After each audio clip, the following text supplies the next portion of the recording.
Začenjamo jesenski cikel predavanj o slovenskem jeziku, tudi slovenski književnosti, ki jih skupaj organizirata Slovenska matica in Cankarjev dom.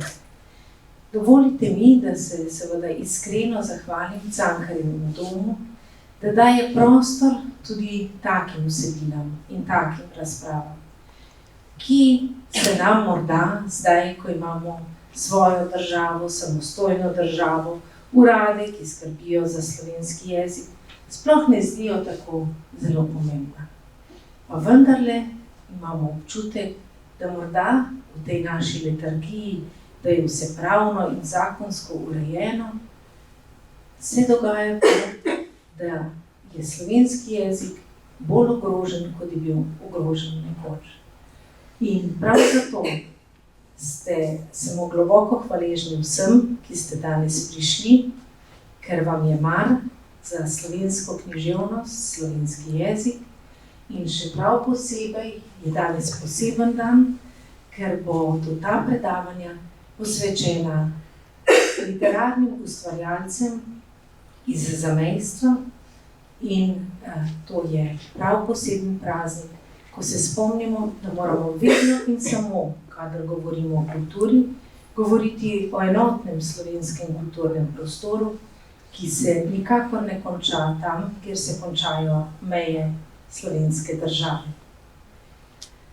Naj predstavim še tudi današnji predavateljici. Dober večer, doktorica Silvija Borovnik in dober večer, magistra Lidija Golc, ki vam bosta danes predavali. Iskrena hvala, da sta pripravljeni sodelovati v tem ciklu in predajam besedo vama, ker bom ta gotovo veliko bolj tehtna. Hvala vsem.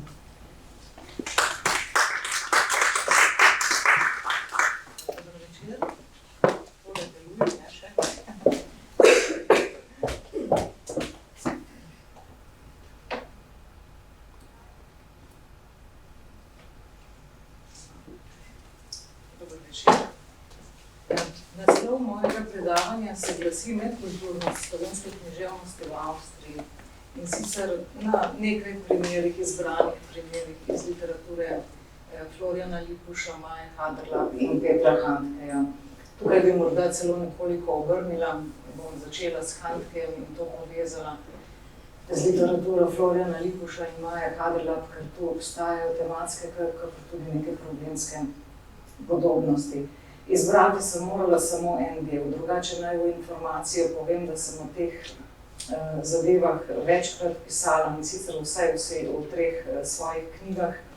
Ena se imenuje Književne študije in nekoliko daljši naslov, potem še druga je Večkulturnost in medkulturnost v slovenski književnosti in tretja je šla letos ugledati se v drugem, slovenska književnost v medkulturnem kontekstu. In vse 3 so išle pri znanstveni založbi Zora v Mariboru, toliko samo informacijo. No, naj začnem. Torej, v zadnjih letih je na avstrijskem Koroškem izšlo veliko del na temo preganjanja in upora in osvoboditve koroških Slovencev za časa 2. svetovne vojne. O tem pišejo tako Slovenci sami, kako tudi avstrijski, sicer nemško govoreči in pišoči avtorji in avtorice. Tematizirajo fašizem in nacizem, ki sta si prizadevala za izginotje Slovencev in obravnavajo številne doslej neznane osebne in zgodovinske usode. Nastajajo tako znanstvene monografije številnih avtorjev, vse od Klausa Amana do Teodora Domneja, Fabijana Hafnerja, pokojnega, so nastajali tudi Andreja Lebna in drugih. In tudi spominski zapisi in literarna dela. In tako obširno zanimanje znanstvenikov in literarnih ustvarjalcev za vlogo koroških Slovencev v uporu zoper fašizem gotovo ne kaže na neko prazno oživljanje minulega časa ali na kakršnokoli ideološko poveličevanje tega, ampak priča o tem, da je bila ta tema po 2. svetovni vojni v Avstriji, pa tudi v Sloveniji, marginalizirana in tabuizirana. Za vse prizadete in njihove družine pa je ostala travmatična vse do sodobnosti. O tem pišejo v zadnjih nekaj letih, recimo Maja Haderlap v romanu Angel pozabe, ki je izšel leta 2011 v slovenščini, v nemščini pa leta 2010. Lipuševa dela pravzaprav več zadnjih del od Boštjanovega leta do poizvedovanja za imenom Mirnih duš in Gramoza, pa potem Petra Handkeja, Immer noch Sturm, se pravi še vedno vihar. Tekst je izšel v nemščini leta 2010, v slovenščini pa 2011 pri založbi Vizer. Vsa ta dela, poleg teh zgodovinskih travm, zelo opazno tematizirajo tudi jezikovno vprašanje, namreč odnos med slovenščino in nemščino na avstrijskem Koroškem. Obenem potrjujejo znanstvena spoznanja tistih, ki se ukvarjajo s fenomeni medkulturnosti v sodobnem svetu, da so vse naše predstave odvisne od jezika, ki je naša materinščina, in da ne moremo ustvariti nekega nevtralnega, nekega nadkulturnega gledišča, ki bi bilo neodvisno od določene lastne kulturne dediščine. Znanstveniki celo dokazujejo, da nam lahko določena struktura jezika, v katerega se rodimo, posreduje različna pojmovanja časa, prostora in človeških odnosov. Peter Handke je o iskanju svoje slovenske identitete in v zvezi s svojo družino, v zvezi z uporniško tradicijo te družine, pisal v romanu Livida Honung, ki je v nemščini izšel leta 1986, v slovenščini pa kot ponovitev leta 1988. V tej naslovni nemški besedi se skriva pa dvopomenska besedna igra. In sicer ta naslov lahko pomeni tako ponovitev, kakor tudi priklicevanje, kot Wiederholung, odvisno kako izgovorimo in naglasimo. In izvirni nemški naslov vsebuje oboje, tako priklicevanje, kakor tudi ponavljanje. Česar sva se zavedala tudi prevajalca, moj kolega Klaus Detlef Olof in pa jaz, ki sta pred mnogimi leti to delo prevedla v slovenščino. In takrat je Handke tudi dobil nagrado Vilenica kot nagrado za srednjeevropsko literaturo. Vendar sva se seveda takrat morala odločiti za eno besedo, ni šlo oboje. Vendar priklicevanje, če pa upoštevamo še ta pomen česa torej. Pisatelj Peter Handke je bil leta 1942 rojen kot sin Nemca Ernsta Schönemana, ki je kot vojak med drugo svetovno vojno na Koroškem služil v Wehrmachtu. Tej vojski pa se je uginjal tudi mož, ki je nezakonskega Petra pozneje posvojil, Bruno Handke. Navaja literarni zgodovinar Fabian Hafner v svoji znanstveni monografiji o pisateljevem življenju in delu. Ta znanstvena monografija je pravzaprav njegov doktorat in je izšla leta 2008 na Dunaju. Nadalje razlaga, da sta oba brata Handkejeve matere, ki je bila slovenskega rodu, torej Petrova strica, med drugo svetovno vojno umrla kot Hitlerjeva vojaka, ker sta bila mobilizirana v nemško vojsko. In pojasnjuje, da je na pisatelja kot otroka naredilo poseben vtis to dejstvo, da sta bila oba strica Slovenca, da pravzaprav nista hotela v nemško vojsko, o čemer pričajo tudi njuni zapisi, ki so se ohranili v slovenščini. In vendar kljub temu sta morala umreti. In Hafner piše, da so pisma obeh bratov s fronte in slovenski sadjarski priročnik enega od njiju, Gregorja, pisatelja Petra Handkeja, vznemirjali do te mere, da so postali podlaga, nekakšen pratekst v več njegovih literarnih delih. Najprej v romanu Dihornism, Sršeni, pozneje pa tudi v drugih literarnih delih. Stric Gregor pa je postal pisateljeva največkrat modificirana literarna figura. Enkrat se pojavlja v določenih besedilih kot stric, drugič kot brat, tretjič kot pisateljev alter ego. In Hafner je takrat tudi zapisal, da je pisatelj Handke v jeziku preživelih prikliceval v tem delu mrtvece iz njihove odsotnosti. In medtem, ko je Handke v romanu Sršeni slovenščino še označil kot tuje narečje, postane ta jezik v romanu Ponovitev jezik njegovih prednikov, do katerega vzpostavi zelo natančen in tudi nadvse ljubeč odnos.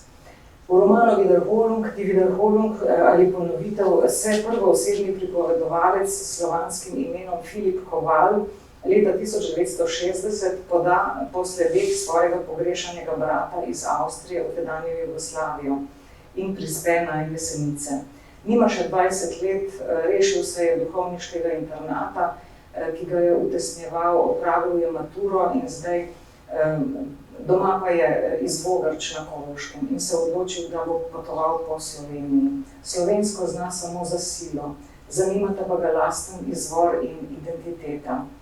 Vznemirja ga dejstvo, da je bil njegov prednik Filip Koval leta 1713 vodja tolminskega kmečkega bunta in leto pozneje usmrčen, toda za njim je ostala krepka sled, pa tudi uporniška tradicija v njegovi rodbini. Filip Koval zdaj v novi zgodbi raziskuje prednikovo deželo, ter se seveda vedno bolj zaveda, da sodi svojo zrcalno sliko, tako piše, k temu ljudstvu, k Slovencem. K njim pa se je prišteval tudi njegov pogrešani brat Gregor, za katerega navaja, da je pred vojno obiskoval kmetijsko šolo v Mariboru in da je tam našel svojo deželo in jezik. To je citat iz tega dela. Avtobiografsko dejstvo, ki je tukaj omenjeno, tudi je pa ta duhovniški internat, ki ga je Peter Handke obiskoval sočasno z drugimi poznejšimi mladjevci, naprimer tudi s Florjanom Lipušem ali Erikom Prunčem, Gustavom Janušem.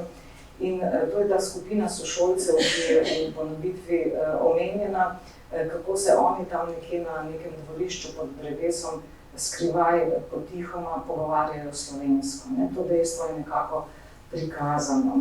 Čeprav oni takrat niso imeli med seboj takega tesnega stika, morda šele pozneje, ampak ta internat, to je Tanzenberg oziroma Plešivec na Koroškem v Avstriji, tematizira Florjan Lipuš v svojem romanu Zmote dijaka Tjaža. In je tam osrednje prizorišče, pravzaprav zelo podobno. Oba pisatelja sta namreč v tem internatu bivala sočasno in na oba je deloval kot zapor. Handke o tem izrecno piše, da je bil internat, citiram, tujina v tolikšni meri, da je od tam, bodisi na jug, zahod, sever, vzhod, vodila ena sama smer domov, piše. In piše, da je bil to izgubljeni čas, da 5 let v internatu pripovedi ni vrednih in ta leta imenuje nasilni zlom otroštva. Tako da pravzaprav trdi, da mu bo vedno nekaj manjkalo, kar je takrat v tistih letih nekaj izgubil. No in generacijski tujosti, zdaj smo spet pri Filipu Kovalu, se v tem pripovedovalčevem okolju pridruži še socialna tujost, ampak podobno piše tudi Lipuš v nekaterih svojih besedilih. Piše takole: vsi drugi so bili otroci sodnikov, trgovcev, zdravnikov, on sam pa je bil sin tesarja, gozdnega delavca, poljedelca. Bil sem na poti, kamorkoli sem se postavil, tako piše. In njegovo domovanje postane zato popotovanje, biti na poti, iskanje nečesa izgubljenega, zagotovo pa tudi prikrivanje občutka osamljenosti in zavrženosti. Ciljilo me je biti večno na poti, piše, nikjer ustaljen brez domovanja in postaja iskalec doma, domovine, pristne človeške bližine in domačega slovenskega jezika, ki je bil v njegovi uradni domovini Avstriji zaničevan in domala prepovedan. Ampak tudi člani njegove družine se v vasi, v kateri živijo, čutijo tuje. Tujstvo pripovedovalčeve družine je določeno z zgodovinskim pregnanstvom.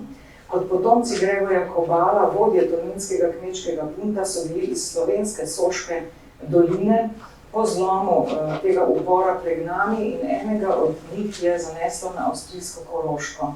Vsak prvorojenec je zato dobil ime Gregor in pripovedovalec zapiše: od takrat smo postali rod hlapcev, potujočih delavcev, ki niso imeli nikjer svojega stalnega bivališča in so bili obsojeni to tudi ostati. Del njihove obsodbe na pregnanstvo pa je bila tudi zahteva po odpravi slovenščine. Pripovedovalčev oče je zato slovensko govoril samo v svoji notranjosti, v samogovorih. Njegov odnos do slovenščine je ostajal boleč. Pred drugimi mu je zatorej, citiram, njegov jezik samo še uhajal v kletvah ali pa se mu je izmuznil v ganjenosti. V javnosti je oče govoril knjižno nemščino, ne pa na primer avstrijskega narečja in je ostal tujec tudi potem. Toda te prepovedi jezika ni vdano sprejemal, to dejstvo je imel za nezaslišano. O odnosu do slovenščine pa zlasti zgovorno priča prizor, v katerem sta se pripovedovalčeva starša srečevala pred edino sliko v družinski hiši in ta slika je bila zemljevid Slovenije. In tam je stala mama, ki je melodirala slovenska imena mest, je govorila, izgovarjala na primer Ljubljana namesto Laibach, Ptuj namesto Petov, Kranj namesto Krajnburg. In oče je temu nekako odpeval. In to melodiranje se je doraščajočemu fantu zdelo lepo.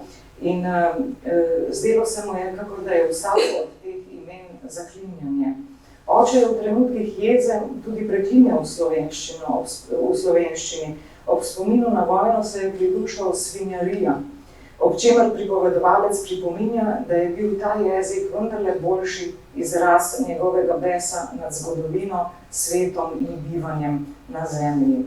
V pripovedovalcu pa je materino imensko slikanje nekdaj domače dežele pričarjalo deželo miru. Citiram. Ta dežela, kjer so obstajali samo glavni kraji s pravličnimi imeni kot Lipica, Temnica, Vipava, Doberdob, Tomaj, Tavor, Kopriva, so postajali v njenih ustih dežela miru, kjer smo mi, družina Kobal, končno in trajno lahko bili tisto, kar smo bili. Slepo okno na koncu prvega poglavja Handkejeve ponovitve, ki ga ogleda pripovedovalec na železniški postaji na Jesenicah, mu sporoča, naj si za popotovanje k sebi vzame čas. Tako se odpravi na pot praznih stez v slovensko pokrajino, ki jo ljubeče imenuje Moja dežela.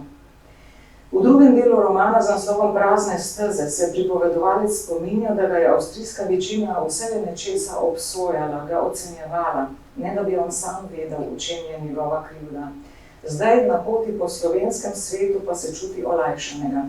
Začuti, da je pripadnik ljudstva, kakor piše, ki je bilo stoletja brez kraljev, brez države, ljudstva dninarjev in hlapcev in v njem zažari gon po neodvisnosti njegovih prednikov.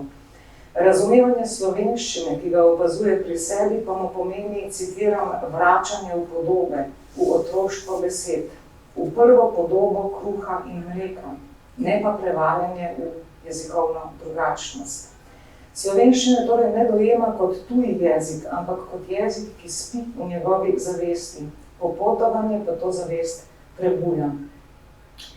Slepo okno, ta podoba z jeseniške železniške postaje ga spremlja in mu odpira oči. Na to, da se nahaja v socialistični Jugoslaviji, kajti Slovenija je takrat bila še del socialistične Jugoslavije, pa ga opominja podoba državnega predsednika Tita, ki se je nahajala takrat v vseh javnih prostorih in vendar on tega dejstva ne reflektira. Omenja samo njegovo vsenadzorujoče oko. In tisti, ki se spomnimo teh fotografij, vemo, da je bilo res tako, da kjerkoli si se premaknil po prostoru, se ti je zdelo, da Tito gleda za tabo. In to je nekako ena podoba v romanu, v drugem delu romana. Drugo poglavje, v katerem se pripovedovalec nahaja v Bohinju, pa prinaša njegov spomin na troje bratovih zapisov. Na njegov delovni zvezek iz časa šolanja na kmetijski šoli v Mariboru, to je ta priročnik, rokopisni priročnik Sadjarstvo, na drugo knjigo, ki je veliki slovensko-nemški slovar, Leteršnikov slovar iz leta 1895 in na bratova pisma z nemške fronte. V prvi knjižici, ki je lično napisan priročnik o sadjereji, brat zapisuje, da je njegov jezik slovenščina. Pripovedovalec se spominja, da se je brat Gregor po končanem šolanju zares vrnil domov na Koroško. In sicer kot odkritelj. ne samo kot odkritelj novih pridelovalnih metod, ampak predvsem slovenskega jezika. Svoje domače narečje je zamenjal s knjižno slovenščino in v tem jeziku je potem pisal tudi svoja pisma z nemške fronte, z vojnega bojišča. Svoj jezik je imenoval naša materinščina in v teh pismih je tudi zapisal, kar smo, to smo in nihče nam ne more predpisovati, da bi bili Nemci. V pismih s fronte je postala njegova slovenščina nekaj posebnega. Namesto, ko mi je šlo še dobro, je zapisal, ko so mi še ptice pele. In pomlad je naslikal, ko so čebele nosile hlače od cvetnega prahu. In samo na mestih, kjer je pisal v tako imenovanem predprihodniku, pluskvamperfektu, je prehajal v nemščino. Vsa Filipova pot po Sloveniji je prepletena spomini na izginulega brata in na bohinjski planoti prične s tenkočutno radovednostjo prebirati drugo bratovo knjigo, to je Preteršnikov slovar. Pri tem se tudi sam veseli svojih jezikovnih odkritij. Te besede, ki delujejo nam kot besede zgodbe, budijo v njem spomin na čas, ki ga je preživel v duhovniškem internatu, ko je imel tudi slovenske sošolce. Zdaj pa se s Preteršnikovim slovarjem potaplja v bogatstvo besednih podob tega preganjanega jezika in z besedami se pričenja zanj sestavljati ljudstvo. Citiram, besede so govorile o nekem podeželskem ljudstvu, pri katerem so tudi primerjave prihajale s podeželja. Tak jezik ima kot krava rek. Eden od opisov za umiranje pa se je glasil, izklel se je. In s pomočjo slovarja odkriva jezikovne posebnosti in na njihovi osnovi sestavlja sliko Slovencev. Citiram, če je imelo to ljudstvo celo množico oznak za zadnji dih, jih je imelo še več za žensko spolovilo.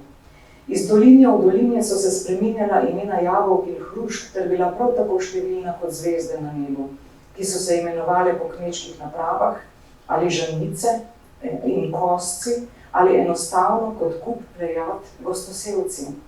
To ljudstvo ni nikoli tvorilo lastne vlade in tako so morali za vse državno, javno in tudi pojmovno vskočiti dobesedni prevodi iz vladarskih jezikov, iz nemščine in latinščine. Zato pa je dajalo oprejemljivemu stvarem in ne samo koristnim prava ljubkovalna imena, pri čemer se je zdelo, da so vse hišno krstile ženske in vse zunaj hiše moški. Pred pripovedovalcem tako nastaja nežno kot robato ljudstvo, ki je bilo v zgodovini, tako piše, brez plemstva, brez vojaškega koraka, brez posestev, z edinim kraljem, ki je bil pravlični junak, in to misli najbrž kralja Matjaža. In očara ga tudi to, da ima to ljudstvo, tako imenuje Slovence, za vojno oblast in zmagoslavne pohode, tako rekoč samo izposojenke. Popotnik iskalec se zdaj potaplja v slike nenavadnih slovarskih podob in v njih uživa. Naprimer v tem, da je šum čebeljega roja opisan kot odvrele čežane, ali da ima konj na hrbtu jeguljasto liso. In to niso zanj slovarski opisi, ampak podobe domačega sveta. Besede iz starega slovarja delujejo nam kot besede pravljice, ki premorejo moč svetovnih podob. Okrog vsake besede se zanj prične sestavljati svet. Besede, ki jih raziskuje, tvorijo kroge, ki vodijo v prazgodovino. V čas, ko je bil na primer sejalni čas poimenovan z Afrodito in dež kot Zevsove solze. Pri sebi pa opaža tudi veselje do nekih mračnih in grozotnih pomenov, na primer krvavi dež ali podganjak, ali gnusna slina, ali krtova dežela. Ampak tudi ti izrazi mu Slovence spreminjajo v svet. Vsak besedni krog piše krog sveta. Preteršnikov slovar je zanj knjiga modrosti. Svoje jezikovno popotovanje pa imenuje pustolovščina in popotovanje po epu besed. Filipu Kobalu v tem romanu pomeni prebiranje besed iz Preteršnikovega slovarja priklicevanje. Pred bralcem se tvori slikopis, nekakšna praslika. V Filipu raste velika želja po jezikovnem iskateljstvu. Takole piše. Našel bom izraz za temno notranjost belega kostanjevega cveta, za rumenilo ilovice pod mokrim snegom, za preostanek cveta na jabolku in za zvok poganjajoče se ribe v reki. In Filip Koval nenadoma na bohinjski planoti zmore krik, nekakšno osvoboditev, po letih pretihega govorjenja, zaradi katerega so se mu v šoli celo posmehovali, zdaj s pomočjo slovenščine najde svoj glas. In to se je zgodilo, poudarja, zaradi knjige besed, zaradi Peteršnikovega slovarja. V 3. poglavju z naslovom Savana prostosti in 9. dežela pa se pripovedovalec poda v svobodo. Zdaj je že samozavestna in samosvoja osebnost. Potuje skozi Vipavsko dolino proti Soči in proti Kobaridu, odkoder izvirajo njegovi predniki, in tu ga tudi posebej očara dejstvo, da se je med drugo svetovno vojno ena sama vas, to je Kobarid, v boju zoper fašizem razglasila za republiko. Potem pa potuje dalje na Kras. Kras je zanj sanska pokrajina, vzorec nekakšne možne prihodnosti bivanja. Ampak na Kras odhaja tudi zaradi tega, ker je imel Kras v bratovem slovarju največ jezikovnih najdišč. Pokrajina ga osvobaja, kraški veter pa ga sprosti do te mere, da lahko začenja pripovedovati. 3. poglavje, kakor ugotavlja pisatelj Drago Jančar, ki je o ponovitvi tudi napisal en esej, ki je bil sicer namenjen objavi ob prvem prevodu, ampak si je potem Handke premislil in je Jančar samostojno to izdal v eni od svojih esejističnih zbirk. Vsekakor je to zelo dober esej o tem romanu. No, tam je zapisal, da je 3. poglavje v tem romanu potovanje v lastni pripovedni postopek. To je poglavje, ki pripoveduje o dospetju v odprt prostor, v pripoved. Vsi opisi kraške pokrajine so izjemno tenkočutni, s smislom za številne podrobnosti, z veliko inovativnimi poimenovanji, kot na primer Skala Lepenka, ali Ščetinasta planina, ali Ohlodje, ali Vojska mrharjev, to so mi črvi, se mi zdi, ali Bitisan je verni in podobno. In pripovedovalec enostavno uživa v teh natančnih in nenavadnih izrazih. In s to svobodo nastaja v pripovedovalcu dežela pripovedi, kot vzorec možne prihodnosti. To 3. poglavje je poglavje filigranske jezikovne nabitosti in prevajalsko je predstavljalo tudi zahteven del. Poseben odnos do slovenske preteklosti pa izraža pripovedovalčev poklon pred hišo na Krasu, v kateri je umrl slovenski pesnik Srečko Kosovel.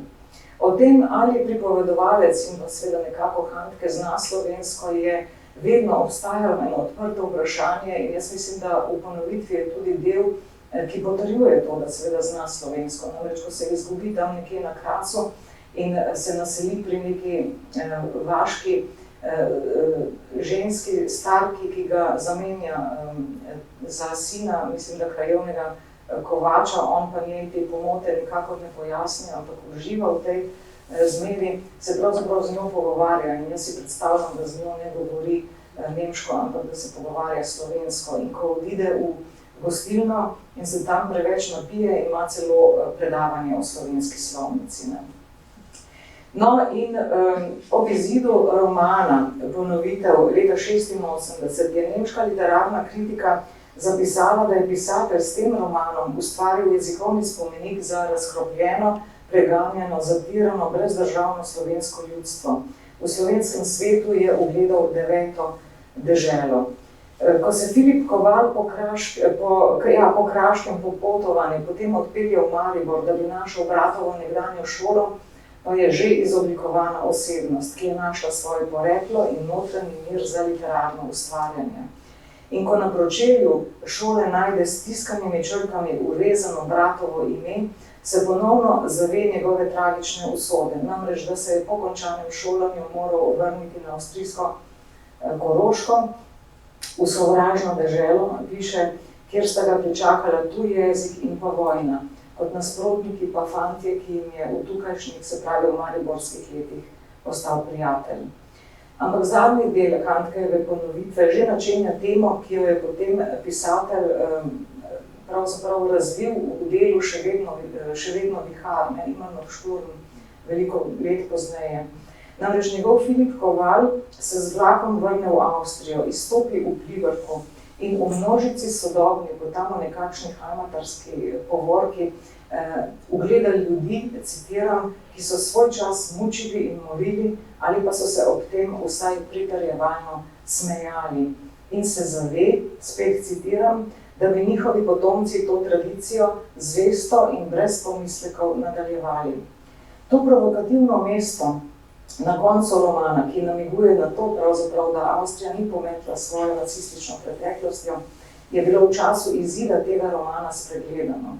Zaradi Handkejevega slavospeva, pripovedi in moči slovenskega jezika se leta 1986 nihče ni ukvarjal s tem opozarjajočim sporočilom. Ampak da je neporavnana travma iz druge svetovne vojne na avstrijskem Koroškem še vedno pereča tema, dokaže potem literarno delo Handkejevo več kot 20 let pozneje, leta 2010, ob izidu romana Drame, še vedno vihar, in temu se skoraj sočasno, ne vem, ali po naključju ali pa ne, temu so se pridružili še izidi drugih literarnih besedil, in sicer romana Maje Haderlap, Engel des Vergessens, Angel pozabe, Kevina Fenemana, Mara Kogoj in v nemščini, torej ta dva teksta, oziroma 3 teksti v nemščini in novela Poizvedovanje za imenom leta 13 Florjana Lipuša v slovenščini in po tistem še druga besedila,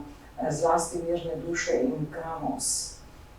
No, Peter Handke pa je v tem delu še vedno vihar pravzaprav tematiziral podobno kot Maja Haderlap in tudi Florjan Lipuš in Kevin Feneman, preganjanje koroških Slovencev v času druge svetovne vojne, prepoved slovenskega jezika, deportacije zaradi slovenstva v koncentracijska taborišča, oborožen odpor zoper nacizem in tudi njihovo razočaranje nad ravnanjem zavezniških zmagovalcev v času po drugi svetovni vojni. V Handkejevem delu je seveda tudi kritika koroških intelektualcev iz tega časa, za katere piše, da so ta protinacistični boj prepustili preprostim fantom, medtem ko so se sami potuhnili in razne redkih duhovnikov, mogoče še koga.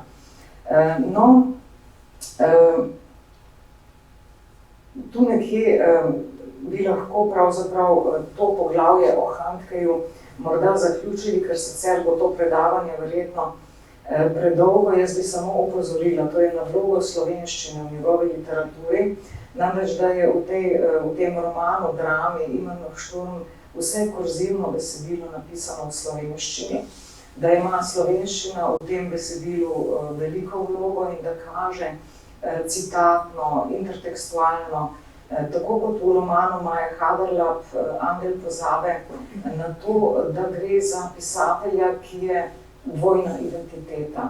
Ni samo avstrijski pisatelj, ni samo nemški pisatelj, ampak je po mojem mnenju hibridna identiteta, tudi slovenski pisatelj je, kakorkoli se zdi to morda heretično. Ampak to je pravzaprav, o tem je pisal že Fabian Hafner pred leti, ko je opozoril na to, da kdor hoče, torej opozoril je na elemente slovenskosti v delu Petra Handkeja in opozoril je na to, da to niso samo neki naključni drobci, ampak da predstavljajo nekakšen pratekst, nekakšno sporočilo in trajno navezavo in da kdor hoče seveda vedeti, za to mora poznati ves Handkejev opus, ne pa samo posameznih literarnih besedil in tudi on je pravzaprav pisal o tem, da je Handke dvojna identiteta. Jaz sem pa poslušala zdaj, ko sem malo se pripravljala seveda še na to predavanje za nazaj, njegov govor ob podelitvi Nobelove nagrade v Štokholmu, kjer je tudi citiral, kjer je prav seveda govoril o tem, da je slovenskega porekla, citiral vas, v kateri je bil rojen, stara vas, Na to pa seveda še veliko svojih sorodnikih, tudi spet teh dveh bratih, ki sta padla kot nemška vojaka, in potem nekje proti koncu je citiral še eno litanijo v slovenščini, ki jo je seveda poslušal v cerkvi kot otrok oziroma kot doraščajoči. Ta litanija, ne bom zdaj je citirala, bi bilo verjetno tudi predolgo. Hotela sem povedati pravzaprav še nekaj drugega, ne, o literaturi Florjana Lipuša in Maje Haderlap, o kateri sem večkrat in tudi večkrat in v več knjigah pisala. Namreč Maja Haderlap je svoj roman Angel pozabe napisala v nemščini, po tistem, ko je v slovensko literaturo vstopila kot slovenska pesnica. Je objavila 2 pesniški zbirki preden je v slovenščini, preden je objavila ta roman v nemščini. Ampak kakorkoli že, tematika je pravzaprav podobna, tematizira vojno, najbrž ste tako brali, vi, ki tukaj sedite, poznate po mojem ta roman, na osnovi babičine zgodbe, preteklost, preganjanje koroških Slovencev, taborišče Ravensbrück in seveda tudi travme, ki jih je ta vojna potem pustila še po vojni dolga leta, in pa ta občutek koroških Slovencev, da je Avstrija nanje pozabila oziroma da so partizanski boj marginalizirali, da so ga nekako odrinili, češ da je bil to komunistični boj in tako dalje, kar seveda ni bil. Ona ravno tudi dokazuje, da zelo dolgo ni bil, da koroški partizani recimo zelo dolgo s komunisti niso imeli nobene zveze, ampak da je bil to preprosto odpor preprostih in tudi religioznih ljudi v boju zoper nasilje, v boju zoper zlo, to recimo tematsko. Jezikovno je pa tako, da igra slovenščina v tem romanu prav tako izjemno veliko vlogo, da je popolnoma jasno, da se roman odvija v slovenskem svetu, da v družini Maje Haderlap govorijo slovensko, igrajo igre v slovenščini, pojejo pesmi v slovenščini in tudi molijo slovensko. Skratka, slovenščina ima tu veliko vlogo in v romanu je izkazan res en ljubeč odnos tudi do tega jezika. Vendar se je kasneje zgodilo, po mojem mnenju, zaradi izobraževanja, zaradi študija v nemščini in pa zaradi socialnega okolja seveda, da je nemščina začela prevladovati oziroma je postajala močnejša. In v njenem romanu Angel pozabe tudi najdemo eno mesto, ko piše, da je zapustila njeno pisalno mizo in da je zapustila njeno omaro in da je vzela seboj svoje najlepše obleke, nekaj takega. Tu je jasno povedano, da pravzaprav je nemščina postajala močnejša in seveda po mojem mnenju človek literaturo piše v tistem jeziku, v katerem se čuti močnejšega. In takih primerov je seveda po svetu in v Evropi zelo veliko, teh jezikovnih prestopov. No, Florjan Lipuš pa je v poizvedovanju za imenom temu njenemu prestopu jezikovnemu posvetil pravzaprav kar en obširen del. S tem se ni strinjal.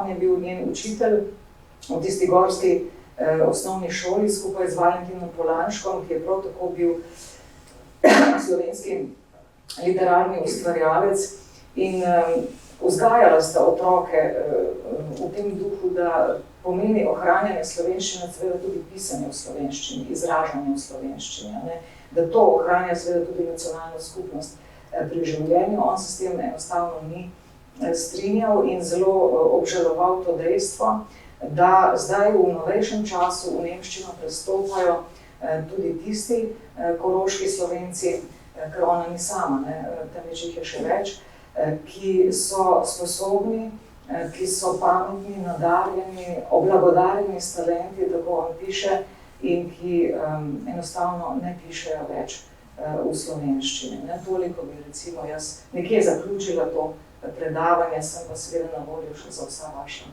vprašanja v zvezi s to tematiko.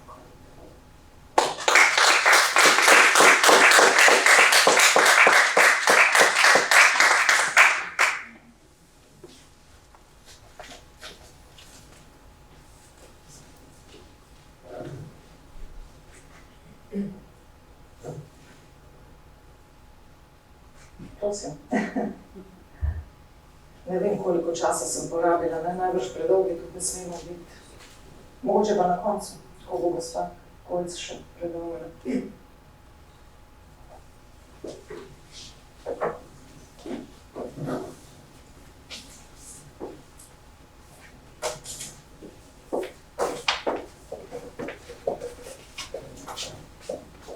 Še od mene lepo pozdravljeni. Moram reči, da je ta tematika mi tako blizu, da kar težko govorim o njej. Ker če ti je nekaj preblizu, moraš imeti najprej distanco, da lahko potem kaj o tem govoriš, ampak se bom potrudila, da bom to distanco tudi zmogla upoštevati. Seveda sem si pripravila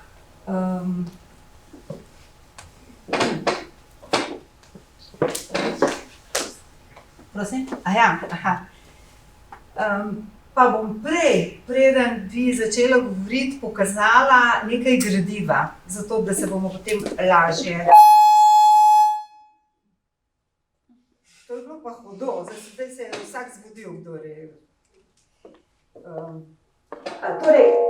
Tole je zbornik Janka Mestnerja, ki je izšel ob 75-letnici avtorja. In moram reči, da zajema celotno njegovo delo in je opremljen tudi z opombami, pripombami in posameznimi pesmimi, ki zelo lepo ilustrirajo njegovo delo. Tukaj je dražba za Nikaragvo, namreč avtor je šel samo na Nikaragvo in zbiral za Ernesta Cardenala tudi sam finančna sredstva, imel krasno potovanje in na tem potovanju se zelo zbližal tudi s svojimi prijatelji. Potem bi bilo treba pokazati seveda tole knjigo Esej na maturi o Angelu pozabe. Torej ta knjiga, jaz mislim, da je nekakšen zakonik ne samo za profesorje, ampak tudi za dijake, ker je komunikativno napisana in tudi v to koroško stvarnost nas nekako upelje, tako kot je gospa prej povedala. Torej, seveda je zraven bil tudi francoski testament na maturi, ampak Angel pozabe, ki je bil prej omenjen, je tukaj glavno besedilo. Potem so pa mogoče samo še pokažem in to dam lahko tudi okrog, literarno branje, literarni večer, ki je bil v Ljubljani z Jankom Mestnerjem. Ta literarni večer je organiziralo slavistično društvo, torej Srednja šola za elektrotehniko in računalništvo pa je prijazno posodila prostore, da ne bom potem predolga, kot je gospa prej omenila, moramo paziti, tole lahko razdelite, sem enostavno kar pripravila in imam še rezervo doma. Potem lahko pokažem, da smo o Janku Mestnerju pisali tudi maturo, torej na književno temo iz leta 2007. To je seveda poklicna matura, ki je meni veliko bliže, ker se piše ob neznanem besedilu. Še vedno se mi zdi to bolj smiselno. Pisali pa so dijaki o reziki in sicer je to novela iz Gorših storij in je to bila samostojna interpretacija. Interpretaciji za poklicno maturo sta dve, in sicer samostojna interpretacija ali povodena interpretacija, in ob tem se preverja potem znanje, razumevanje, samostojno vrednotenje in samostojen odnos do besedila, ki ga dijaki, ko ga začnejo brati, ne poznajo. To se mi zdi pa bolj bistveno, kot recimo še vedno mislim, da je bolje, da se poskušajo opredeljevati do besedila čisto prvinsko, ne da se učijo o enem besedilu recimo pol leta, ker se spomnim tudi sama, v svoji družini sta oba otroka takoj po maturi veliko manj rada brala, kot sta tisti trenutek brala, ko se je pripravljalo za maturo. No, zdaj bi pa mogoče lahko se kar preusmerili k pogovoru o Messnerju. Torej,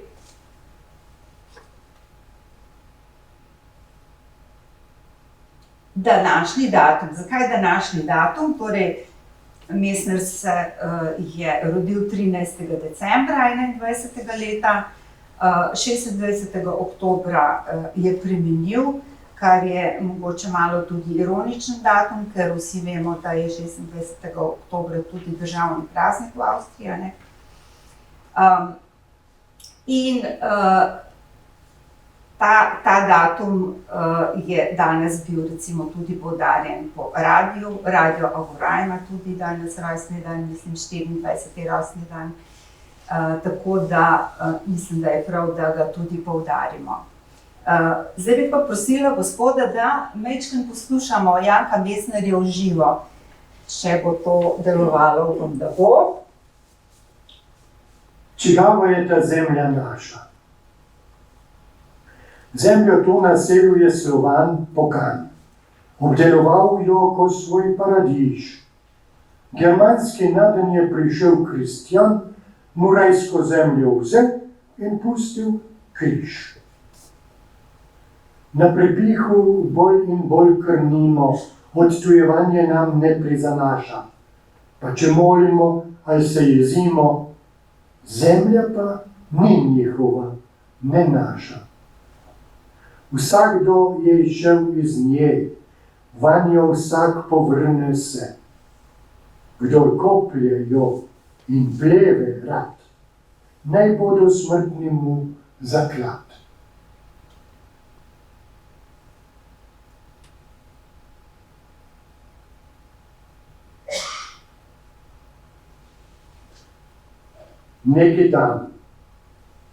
Neki dan bo moja duša otopela, bojo moja usta unemela, zmanjkalo jim bo besed za zlo, ki me obdaja.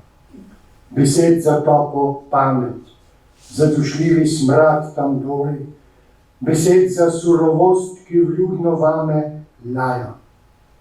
Od jutra do večera, iz časnikov, z ekrana. Neki dan mi kri ne bo nič več zavrela nad njihovo nasilno gobezdavostjo in našim sprenevedanjem, spogledovanjem, nad poniglavostjo naših efjaltov. Neki dan ta moja duša moči nobene več ne bo imela.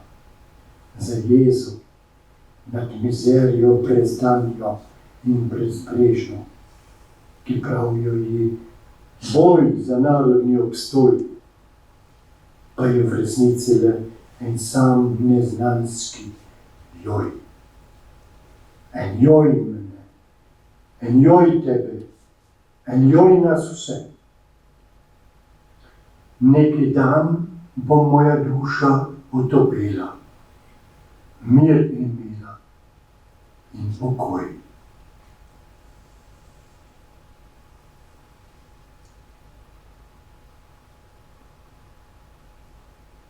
V orkestru narodov. Večna skrb za gol obstanek, narod moj od nekdaj davi. Če sem ni v redu včeraj, tudi jutri v red ne spravi. In tako je žal v orkestru narodov piščal brez glaska, med trobentami in bobni, kakor pikolo brez haska. Še če v opero bi vrinil komponist ta Ottavino, glas njegov bi žal bil slišen za uho le najbolj fino.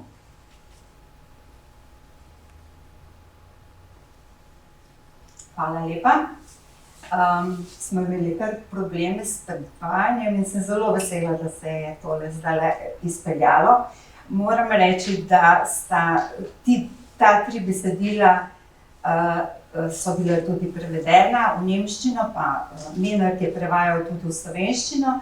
Dve pa sta bili nagrajeni z zlatim aritasom, se pravi, Aritas se satira prebere, to je bila kar pomembna prireditev v Sloveniji in velik ponos je bil za Janka Mestnerja, da je imel možnost tukaj sodelovati in da je tudi zmagal na tem tekmovanju.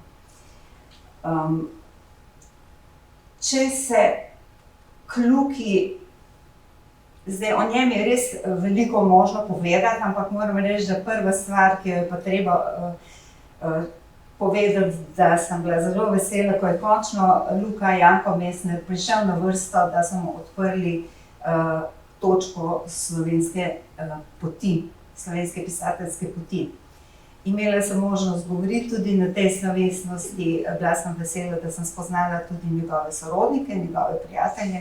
Njega sva pa z možem osebno poznala, ker sem pripravljala za učbenike za osnovno šolo in pa tudi za srednjo šolo pač članke.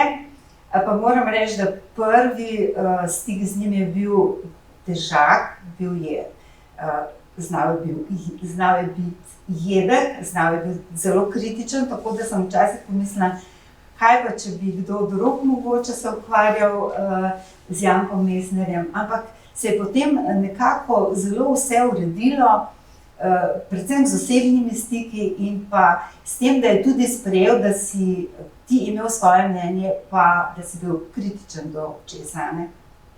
Torej, tole so pa table spominske poti slovenske točke, 106 jih je v našem vodniku in od tega jih seveda nekaj jih lahko pet obiščemo tudi na Koroškem.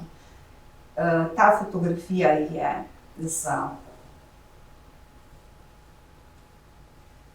odprtja, tole je Lukov nečak, Kuježnik. Odprtje spominske plošče je bilo v Dobu. Seveda imamo že te spominske plošče, mislim, da sem prej pozabila povedati, Valentina Polanška na Obirskem, Milke Hartmann v Pliberku, Andreja Šustarja Dragosnjaka in Andreja Kokota v Kostanjah. Na teh vseh odprtjih sem bila in moram reči, da so to lepa srečanja, ne samo koroških Slovencev, ampak tudi vseh, ki se zanimajo za literaturo. In na teh srečanjih se pove še kaj drugega, kot samo življenjepise. To moram reči. Tukaj je pa zbor iz Pliberka pel. Na odprtju je nastal, smo videli tudi portret, ki ga nismo pričakovali. To je bil portret na rojstni hiši, delo domačina Manuela Omana. To je mlad fant, lahko pokažemo na naslednji sliki. Tole je tale dečko, ki ne zna slovensko, ampak se v Dobu pogovarja z vsemi domačini nemško, ampak se vsi zelo razumejo in si predvsem tudi pomagajo. Vidimo tudi seveda ponosnega Franca Kuježnika in pa pliberškega kulturnega referenta Marka Trampuša. Tole fotografijo mi je seveda podaril za to predstavitev Lukov spremljevalec in tudi pomočnik pravzaprav Jože Štrus. Jože Štrus je napisal 7 knjig pravzaprav zbranega dela o Janku Mestnerju in moram reči, da je bil na koncu, že ko Luka ni mogel sam potovati, ga je Jože Štrus vozil po prireditvah in mu tudi pomagal pri njegovem šuszbartarstvu. Bom še potem povedala, kaj to je. Če bi čisto na kratko, da ne bomo predolgi, o postajah povedali, torej rojstna hiša Dob 21, hodil je v šolo, hunško šolo, potem je hodil v Marjanišče v Ljubljani, potem je moral vstopiti v Wehrmacht, to je seveda prisilno. V kazenskem bataljonu je bil nekaj časa, ko je dezertiral k Rusom in je bil potem hudo ranjen. Te njegove rane so bile tudi duševne narave. On je 8 mesecev preživel v bolnici. V bolnici ga je obiskala tudi njegova mama in sta nekako tih dogovor imela ona dva, da nikoli ne bosta o tem govorila. Na koncu, ko je Janko Mestner spremljal njeno poslavljanje, ko je umirala, se je premišljal o tem, ali bi jo vprašal kaj o tem ali ne, pa se je potem odločil, da je ni vprašal, ker je bila situacija taka. V ameriškem lazaretu je bil nekaj časa, skoraj celo leto. Ko se je vrnil v dom, ni bil nikoli več tak, kot je bil pred tem, ko je bil ranjen. Razlog je bil potem, da ni mogel doseči nekako svojega življenjskega cilja. On si je namreč želel po poklicu biti ali zdravnik, to je bila ena njegova želja, druga želja pa, da bi bil profesor. In tega ni mogel nekako uresničiti in to ga je celo življenje zelo spremljalo. Iz zapora v Dobu, v okolici, mislim, da je v okolici Doba, je pobegnil na Ravne, kjer se je zaposlil v dijaškem domu in je imel potem možnost dokončati srednjo šolo. Maturo je delal v Mariboru in v Ljubljani študiral slavistiko, to je zelo schematično povedano, in se je potem preselil v Avstrijo.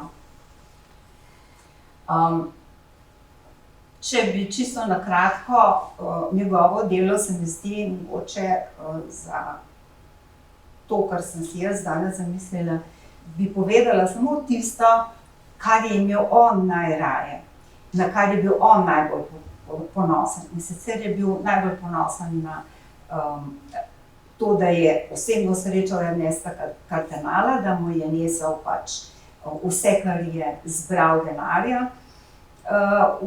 In to je bila slikarska razstava in tudi se je odločil, da bo zaprosil veliko slovenskih slikarjev, da bi mu pomagali. In to je, kar izkupiček je potem nesel v Nikaragvo. Nikaragva je imela nanj zelo močan vpliv, obisk tam in kolikor sem se pogovarjala s kolegi, pravijo, da je imel mogoče tudi previsoko mnenje o tej revoluciji, ki pa je zmagala in kasneje, ko je Ernesto Cardenal se poslovil, ko je umrl, je ohranil še stik z njegovo družino. Potem od teh pesmi, Če fajke grejo hajke, je tista, ki je meni recimo najbolj všeč, ampak če bi ostala pri tej odločitvi, kaj je imel on najraje, pa je prav, da gremo potem naprej. Pri epiki seveda so Skurne storije najbolj znane njegove, izšle so 1971. leta. On pa je bil nekako najbolj navezan na dnevnik, v narečju napisan dnevnik Pokažnikovega Lukana, to je bil vzdevek, ki ga je pravzaprav dobil v svoji okolici, tam, kjer je živel, in sicer je bil Pokažnikov Luka nekdo na Radišah, sosed njegovih prijateljev, njegovih sorodnikov, kamor je on hodil po Ajdovo Moko. Tam je on to potem povzel enega od teh vzdevkov, oziroma drugih vzdevkov je veliko, za vsak se da razlago najti. To so bili Ivan Petrov, Petrov Anzej, Matjaž Kropivnik. Te je najraje uporabljal. Dramatika je po moje premalo znana njegova, ker je izrazito močna. To je pogovor o maternici Koroške Slovenke, ki je bila, hvala Bogu, tudi uprizorjena v Ljubljani. Dušan Jovanović je režiral, Tomaž Alamun je tudi pri tem sodeloval. Potem sta pa seveda besedili Vrnitev, ki je tudi besedilo z partizansko tematiko o fantu, ki se vrne na dopust, na počitnice domov, pa ugotovi, da pri njem doma so Nemci naseljeni, poskuša se nekako ustaliti, vendar nad njegovo hišo ga ujamejo in ustrelijo. Huda je, strašen je zaključek vrnitve in sicer ga izpostavijo na trgu, tako da ga vsi lahko gledajo, torej njegovo truplo, in vrnitev je gotovo tako zelo močno besedilo. Seveda zelo znana so vprašanja koroškega otroka, ki so bila pred kratkim tudi predstavljena, ko smo odprli razstavo Janka Mesnerja v Ljubljani. Sta Aleksander Tolmajer in Lara Vovk recitirala, interpretirala, med drugim tudi iz vprašanj koroškega otroka. CD, s katerega smo poslušali, sem namenoma tukaj le predstavila. To je besedilo v več jezikih. Izbrala sem seveda tisto, kar je bilo v slovenščini, precej je tudi prevodov Janeza Menarta tukaj, ampak poslušali smo pa tale besedila, Čigava je ta zemlja naša, Neki dan in V orkestru narodov. Kaseta je še vedno dosegljiva, se jo da sposoditi v knjižnici, torej pripravila pa sta jo ansambel Drava in založba Drava. Mogoče izbor njegovega dela se mi zdi, da je treba te 4 elemente poudariti, in sicer poezija in proza iz knjižne zadruge. To je tale knjižica, ki je bila predstavljena v Ljubljani v Društvu slovenskih pisateljev. To je bilo zelo zanimivo srečanje, ker si je Luka, midva z možem sva ga klicala Luka, ker je tako želel, pa težko rečem potem Janko Mesner. Torej, Janko Mesner je zelo si želel v Sloveniji nastopati. In zanj je bilo nekaj zelo pomembnega, da je lahko sredi Ljubljane v Društvu slovenskih pisateljev interpretiral, bral, in je bil potem tudi en prispevek v kulturi, ki smo ga morali posneti, da je on potem to imel pri sebi doma. Torej, en tak običajen nastop, ki smo mu priča veliko takim podobnim nastopom, je njemu ogromno pomenil, največ, kar je možno. Tako da smo vsi čakali, da bo on prišel na vrsto, da bo lahko pokazal, da bo lahko sredi Slovenije bral svoja dela. Lansko leto je izšel en tak zelo pomemben izbor njegovega dela, to je Solidarnost ob meji. Bila sem vesela, da sem se tudi z drugimi njegovimi sorodniki spoznala, z Eleno, z Dano, z vnukinjama. In to je zelo zanimiva knjiga, ker pravzaprav je slovenska-nemška, ampak ni prevod, niso prevodi to, ampak je v slovenščini en del, v nemščini en del, in potem kombiniraš, je treba znati oba jezika. Knjiga ima dodane tudi QR kode, kjer se lahko določene interpretacije tudi sami izberemo in poslušamo še posebej. Zelo veliko je prevodov Lukovih, torej v podjunsko narečje, pa potem v slovenščino in nemščino, kakor že Nikol Luka. Prevod, ki pa je njemu finančno zelo pomagal, in z denarjem od tega prevoda si je tudi sezidal potem vikend na Solnici, vikend, ki je malo več kot vikend bil takrat.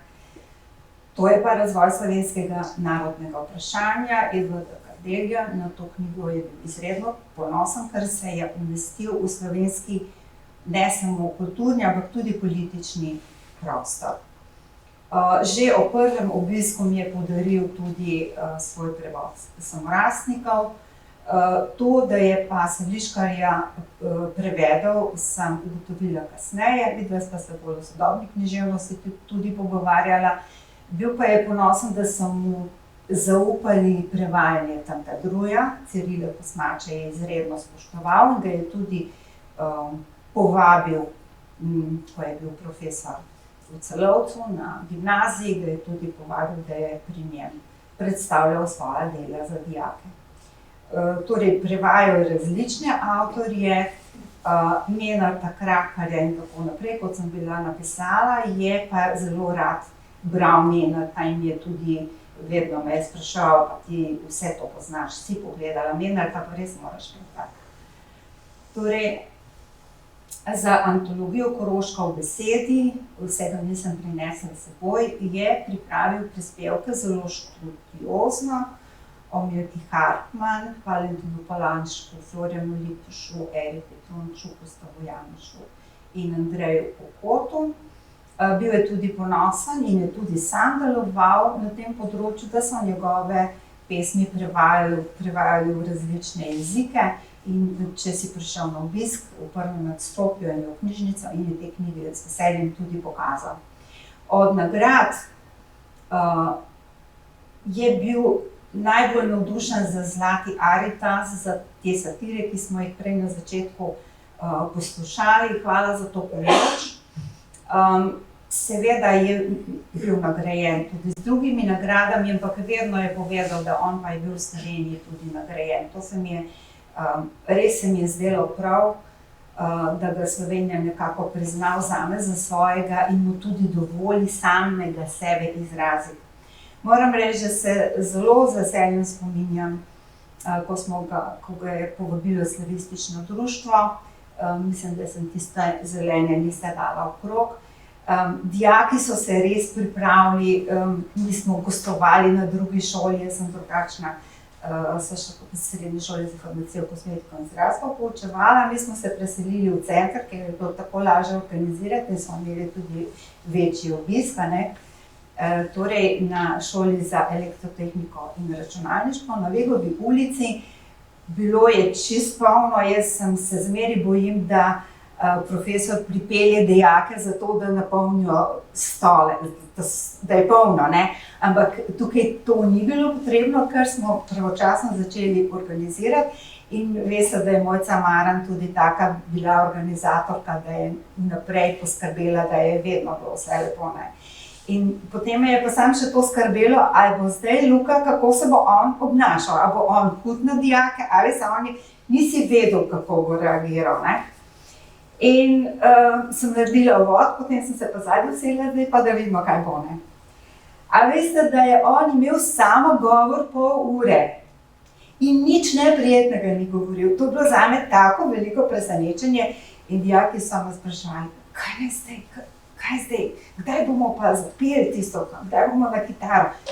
Počakajte še malo, ne. Potem sem prekinila, pa sem ga vprašala, če on peleti kakšno pesem, smo mu pripravili in Pavel pa Grahovca, vse je to bila njegova najljubša, to je bilo potem v redu in potem še dve poslušal. Potem so se pa oni presedli malo drugače in potem sem rekla, Luka, zdaj pa moramo tebe na vlak peljati, oprosti, ne. In smo ga res peljali in smo ponovili enkrat še, ampak ne za isto publiko. Moram reči, da me je tako presenetil, ko on je znal biti zelo neprijeten, strog sogovornik. Tukaj z Luko šla na grobove njegovih sorodnikov in sicer sta tu Ivana in Štefan, oče pa mama, pokopana. Štefan Mesner, zadaj na drugi strani v Nonči vasi pa je pokopan njegov brat. Z bratom je imel en poseben odnos, bil je približno 8 let starejši od njega in mu je bil nekakšen pomočnik vedno. Da zdaj študiraj, je rekel, dej, ti si sposoben in je Luka tudi se lotil študija in tudi pomoči mlajši sestri, predvsem eni sestri je zelo veliko pomagal. potem, ko je bil brez službe, ne, ko je tistih 6 let na čakanju na delo, mu je Štefan pomagal kupiti en star avto, rdeč, da so vsi videli, da Luka potem taksira po Celovcu in je v resnici vozil taksi in se je zelo dobro z ljudmi razumel. Vozil je pa taksi tudi ponoči, obstajajo zelo zanimive zgodbe o teh vožnjah. Torej, seveda mu je Luka svojemu bratu napisal na spominsko ploščo, da je bil plemenit, skrbnik, siromašnim študentom in misijonom. In to je Štefan Mesner v resnici bil. Takrat, ko je živel recimo v Borovljah, se je vozil v Lepeno s kolesom, zato da je lahko 60 otrok poučeval. In to so mu Lepenčani zavedno so se ga zapomnili in so ga imeli radi. No, potem je, na kaj je bil Luka sam ponosen, da je, ko je bil predsednik Društva slovenskih pisateljev, da je postavil spominsko ploščo ob 150-letnici rojstva Antonu Janežiču. Vemo, kakšen pomen ima Janežič za Slovence in to je bila njegova srčna želja, da bi to speljal, kar finančno ni bil tako majhen zalogaj. Če hočemo potem še kaj o tem, kaj je Mesner v slovenskih učbenikih naredil, bo morala majčkeno pospešiti. Torej, tole je grob v Nonči vasi, pokopana sta skupaj z Olgo Jordanovsko, spoznala sta se na delu, ko so delali progo Šamac-Sarajevo in je ona po enem letu takega dopisovanja se preselila k njemu in sta se poročila, ampak ta zakon ni najboljše funkcioniral, tako da sta potem živela vsak na svojem domu. Ko sta bila starejša, je Olga živela pri enem od sinov.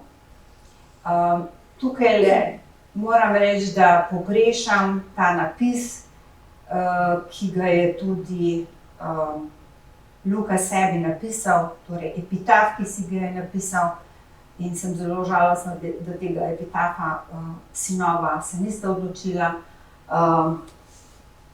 postaviti. Mislim, da je mogoče vsem prav, da ga poiščem, pa ga čitam.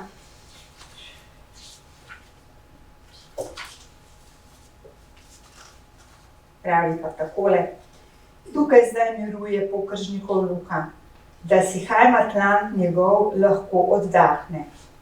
Tebe pa, ki zdaj to bereš, naj podsuka. Če želiš, da dostojanstvo ti ne usahne, jezik si domači, k srcu jemlji, pa po konci hodi po tej zemlji. Ko sem ga enkrat peljala v župnišče, da je vnaprej plačal en del denarja za grob, kjer bo on potem pokopan, mi je pokazal, tukaj bom jaz pokopan, pa tale napis, se ga poznaš, a ne, to bo tukaj, ampak tega napisa še tukaj ni. Mi smo bili na pogrebu in smo Jožeta, sina, smo vprašali, pa čakamo nekako, da se bo to uredilo. Zakaj mu rečemo Schussbartel? Torej, Schussbartel je nemška beseda za vihravca, za človeka, ki ravna zelo spontano. Slovar slovenskega knjižnega jezika pravi, da je takšen sproščen, nenarejen, naraven. To bo že držalo, ali pozabili so pripisati, da takšen spontanist lahko ravna nepremišljeno in ga kaka taka spontana odločitev lahko pozneje griva, lahko žalosti, skrbi, teži. Mene je moja ljuba pokojna mati rada imenovala spontanista in je gotovo vedela, zakaj. Seveda je to citat iz Mesnerjeve črtice, ki so jo pisali tudi za maturo dijaki in je bilo treba potem nekaj teh besed razložiti. Bomo še tudi prišli do tega. Torej, o Mesnerju neposredno je veliko ljudi pisalo, ampak nekako se mi je vedno zdelo, da je najbolj nekako dosegel značaj Tone Kunkner, in ko sem ga vprašala, če je mogoče mislil na Luko, ko je napisal tole pesem Nekakšen vrag iz zbirke Moja jablana, je rekel, da pravzaprav, da se ne spomni čisto točno, ampak da bi lahko bilo samo en ulomek, bom prebrala. Nekakšen vrag je v tebi, da ne odnehaš preizkušati trdnosti glave in zidu in se ne vežeš z vezanimi in ne vdajaš z vdanimi in ne ponižuješ s ponižnimi in ne odhajaš z odhajajočimi, ampak ostajaš z vsem in navkljub vsemu. In ko sem ga enkrat obiskala, ko sem ponesla knjigi, ko so končno učbeniki, v katerih sem o njem pisala in je končno potrdil vse spremembe, sem mu tole knjigo podarila, je rekel, samo še napiši mi nekaj v to knjigo. To je pa mogoče res mene mislil, ker so se med seboj poznali. Kje sva se medva seznanila? Seveda sva se seznanila posredno. Na Društvu pisateljev sem zaprosila za naslov, ker sem potrebovala njegov pregled za učbenik za osnovno šolo, kjer sem obravnavala Joba.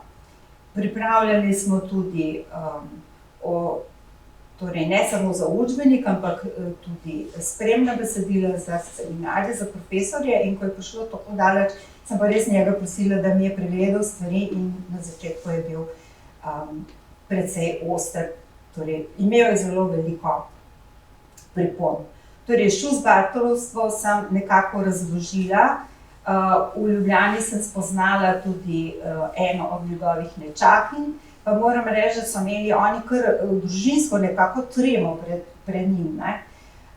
Tako da se je meni zdelo, da sem še kar v redu, da nisem bila tako zadržana. Sem nekako sva kar, torej, kadar je bilo pa zelo strog, Luka sem pa jaz prosila moža, da je šel z mano.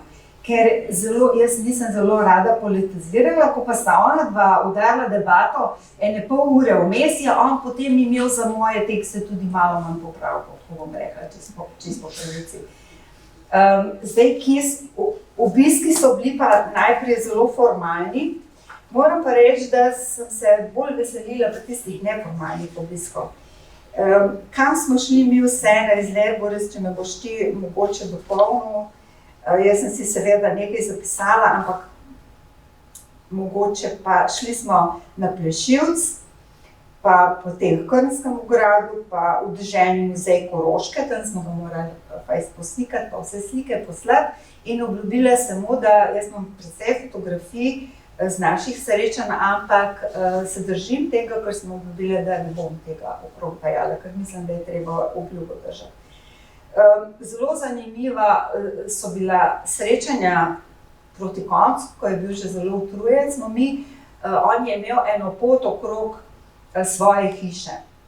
Danes je na tistem mestu je ena hiša že nova stoji in sem vedno žalostna, kadar se tja peljemo, pa pogledamo, ker tiste njegove potke, ki je bila za njegova sprehajalna pot, kar je še takrat zmogel, je bilo, moram reči, kar lepo, da smo se tja podali. Mogoče bi še povedala, kaj je imel v hiši, kakšen napis je imel v hiši. Torej, recimo, dobi prave ljudi, ne škofiče, ampak škofe. Ali ne nazaj gledati, vedno naprej. Ali vsak pes ima rojstni dan, mi pa imamo godove, njemu je bilo treba za god čestitati. Ali če je narobešni, je pač narobešni, ne ukvarja se več pač z njim. Moram reči, da so bili obiski intenzivni, ker nikoli nisi vedel, kaj te čaka, ampak bili so pa tudi zelo zanimivi. Enkrat se spomnim, pa tega se nisem zapisala, ampak je bilo res zanimivo, jaz sem imela delovni načrt, pregledati, bo državna založba zadovoljna s tem, skrajšati, kaj podčrtati, kako bomo zamenjali tisto, s čimer on ni bil zadovoljen. On je pa rekel, zdaj pa greva medva na literarno branje. Jaz sem imela pa nov avto, si predstavljate, in zdaj bom jaz pisatelja pelala. Jaz sem rekla, a ne bi? Ne, so videli, že te čakam, mi gremo. In smo šla v Lipico, mislim, ja, in tam je imel pol nastopa v nemščini, pol v slovenščini, vse zminutirano, jaz takega nisem bila vajena, dobila sem veliko naslovov in bila sem presenečena, kako je rekel, veš kaj, ti pa ne boš po noči vozila, zdaj pa mi gremo. Ker ti greš še danes domov, pa nov avto imaš. Torej, neverjetno, torej vedno je bil poln presenečen, kar se je z njim dogajalo, je bilo polno presenečen. Zdaj pa o učbenikih, seveda, jaz nisem s seboj prinesla, torej zelo rada sem obdelovala joba, tudi na seminarjih. Za srednjo šolo sem imela pa malo bolj proste roke, to je bilo, ni bila državna založba, ampak je bila mladinska knjiga. In sem lahko v srednješolski učbenik za 3. letnik najprej vzela epitaf, sem ga razložila, potem odlomek iz gorših storij, odlomek iz skurnih storij, pa dramo Vrnitev, ki sem jo imela takrat že tudi posneto in je bilo zelo prijetno. Prej sem govorila o maturi. Za maturo moram reči, da sem pričakovala, da bom imela več težav, da bom Messnerja nekako vključila, vendar je ta rezika zelo delovala. Moram pa še povedati, da sem imela še posebni odnos do tega zaradi tega, ker je, kadar je Luka prišel v Ljubljano, sva ga morala najprej k reziki peljati v domu na Taboru je ona bila in včasih se je zavedala obiskov, včasih ne. In ko sem Luko čakala zunaj, sem točno vedela, če sta se ona dva dobro pogovarjala, če sta se razumela, je bil dobre volje, drugače je bilo pa bolj, že nobenega težkega programa ni več. Takrat je bilo treba samo na kosilo iti, pa potem na vlak. Tako da, ja, se je bilo treba mu prilagoditi. Moram reči, če danes moram reči, da matura, kot jo ima zastavljeno poklicna matura, je meni veliko bliže in bi težko sodelovala na splošni maturi, zato ker mislim, da je treba, da naši dijaki pišejo o besedilih, ki jih niso naštudirali, v nulo jih naštudirajo, ampak da se sami opredeljujejo do tega, kar je napisano, da imajo svoje mnenje, da se sami tudi odločijo za temo, ne? Ker pri samostojni interpretaciji je dovolj širine, da se odločijo, kaj bo tema njihovega pisanja. Vodena interpretacija je pa seveda tudi precej zamejena ali pa mogoče pomoč tistim, ki se ne morejo odločiti, kakšna naj bi bila tema tistega, kar imajo pred seboj. Če pa pišejo vodeno ali samostojno, morajo pokazati zmožnost samostojnega razmišljanja, zmožnost opredeljevanja, zmožnost pisanja in zmožnost povezovanja, pa še veliko je teh zmožnosti. Torej, vesela sem bila, da je Messnerja, takrat je bilo 8400 kandidatov in je približno polovica pisala o reziki. Ta zgodbica, kratek odlomek, pa prikazuje pravzaprav tako, kako je Luka inštruiral svojo sestrico, da bi lahko prišla v srednjo šolo. Se mu je zdelo, da ona prepočasi dojema, izpit se je bližal in nekako je prisolil eno klofuto in celo življenje mu je bilo žal, da je za to klofuto. Torej, moram reči, da je večkrat sam citiral, tudi ko je bil v Ljubljani, tole puščico in se mi zdi mogoče, da je prav, da jo je citiral, je že vedel zakaj, zato jo bom prebrala. Šele ko v grobu bom za vse magnil, nasprotnikom bom svojem razumljiv. Le škoda, videti ne bom več kos, dokod se jim je vsem povesil nos. Epitaf smo pa že prebrali. Vem, da sem povedala četrtino tistega, kar bi se dalo o Luki povedati. Sem pa ugotovila, da je veliko težje govoriti o nekom, ki si ga poznal, pa si z njim sodeloval. Ker je tista distanca manjka. Jaz čutim, da mi manjka in to vem, ampak sem se na to vabilo odzvala, ker se mi zdi, ker se mi je tako preprosto zelo prav. Hvala.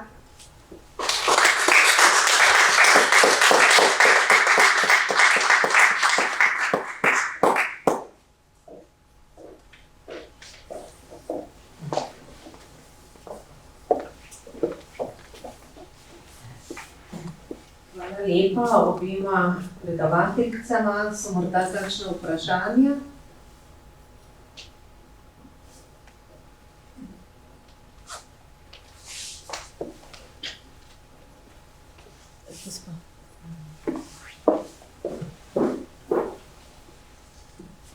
Dober večer, jaz imam dve vprašanji za predavateljice, ampak če dovolite, bi se v imenu odseka za slovenski jezik pri Slovenski matici najprej obema toplo zahvalila za odlični predavanji. Videli ste, in resnici smo se lahko prepričali, da ste res pravi odlični poznavalki te avstrijske stvarnosti oziroma slovenske stvarnosti v Avstriji. Mi smo ravno pri Slovenski matici v ponedeljek imeli posvet o slovenskih medijih na Koroškem in Štajerskem. Tu je tudi koordinator, vodja posveta, kolega Janez Strgar, in se mu lepo zahvaljujem tako za posvet, kot seveda tudi današnjo prisotnost. In ta posvet je pokazal pravzaprav, kako še vedno, kljub tolikim besedam, se premalo zavedamo delovanja in ne samo delovanja Slovencev v Avstriji, ampak seveda tega povezovanja premalo čutimo. In danes tudi iz teh predavanj smo videli, kako pomembno je za te same protagoniste, da se čutijo sprejeti v tem okolju, hkrati pa kako lahko skozi njihovo usodo in usodo njihovih del oziroma pač skozi literarne like lahko dejansko se povezujemo s tem celotnim prostorom. Tako da res hvala lepa za to in posebej bi se zahvalila seveda tudi tajnici, urednici, dr. Ignaciji Friedel-Jarc, da je uvedla ta večer in da je z nami in sploh da podpira in je seveda tudi članica našega odseka. Tako da res hvala lepa in preden postavim vprašanje, bi morda izkoristila še to priložnost, da vas povabim že tudi na nas še zadnji dve jesenski predavanji, ker je tu med nami tudi predavatelj, eden od predavateljev tega zadnjega sklopa, dr. Matej Šekli, ki nam je eden od teh, ki bosta posegla torej skupaj z dr. Markom Jesenškom v zgodovino slovenskega jezika, in bomo videli, kako tudi zgodovina, kako se prenavlja, kako je lahko sveža in nova, tako da kolega Šekli bo spregovoril o nekih novih odkritjih, o katerih ste tudi morda že slišali v zvezi s prvimi sledmi slovenskega jezika v zapisanih dokumentih.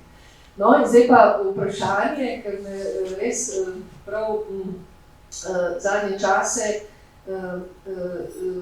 rada zastavim, oziroma me zanima, kako takšni avtorji, kot so ti, s katerima sta se vidve ukvarjali, doživljajo seveda jezik in zelo blizu mi je to, kar je kolegica Borovnikova izpostavila, da meni, da pač pišejo taki avtorji v tistem jeziku, v katerem se trenutno čutijo močni, in me zanima, kako, če veste, če sta skozi njihova dela ali skozi poznavanje njihovih osebnosti, kdaj začutili, kakšen je bil njihov odnos, več avtorjev, do tudi prevodov. Se pravi, če so se oni odločili pisati v enem jeziku, ali so se potem zelo hitro tudi odločali, da so sami prevajali ta svoja dela, ali vemo, pustili tudi drugim, da so prevajali, ampak kako so potem čutili te prevode, kako so se čutili oni